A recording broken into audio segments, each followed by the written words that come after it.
up, guys? We're going to kind of set our opponent up, right? We're going to get them, you know, the old Kansas City shuffle. We're going to get them looking one way, and we're going to go the other way, right? We're going to switch directions.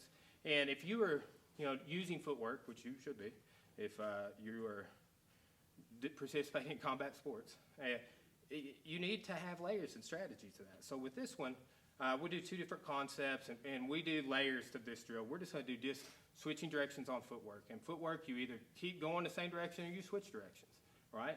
So what we're going to do here, we're just going to illustrate the subtlety of the angle. You know, a lot of times we'll get in this sort of dance where we're both just like circling the same direction away from each other's power hand. We don't want to, and when you're doing this, you don't want to step too wide, and you also don't want to come your feet too narrow, okay? So look here, we're circling, and whenever he gets ready here, he's going to switch back directions and go the other way. And look, he's got this subtle angle because I kept going the other way, okay? Now this one, you know, you're going to start going into the right hand. This is better strategy if you're going to use it against a southpaw, right? This would be the way you would start out going. But you do have to work these things both sides. And you can get your opponent thinking, oh, okay, well, he's walking into my right hand. So you can do this off of them committing to either step forward or throw jabs or crosses or uppercuts, any punch on the straight line. Okay, so this, he's kind of funneling into my right hand, right? And then when he's ready, boom, he's got the footwork.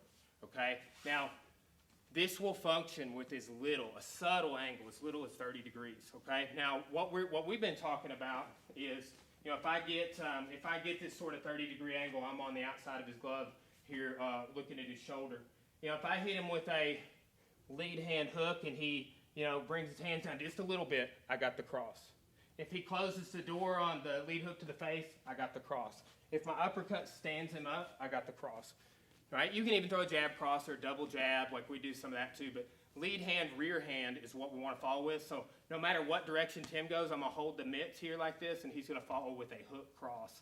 Okay? So we're going to just a couple of times each side.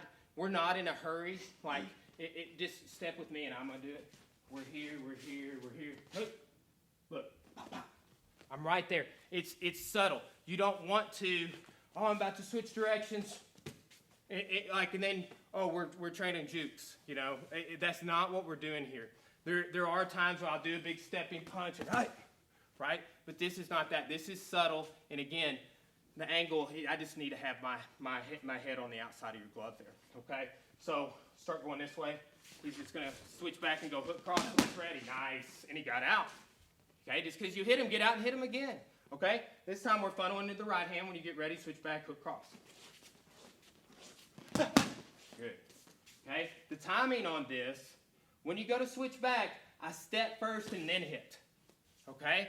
Or as soon as I get there, I hit. You can do both. If you do this too early, you may give up the fact of like, hey, I'm going that way, I'm switching. You need to differentiate between engaging in the pocket and getting that subtle angle. Start the engagement after the step. Okay? Go this way again. Nice. And he's out. Go this way. Nice. And he's out. He's got the angles. Okay? So, basic switching directions to set up counter strikes. You get a subtle angle, hook cross. It's a counter because you're laying a trap here.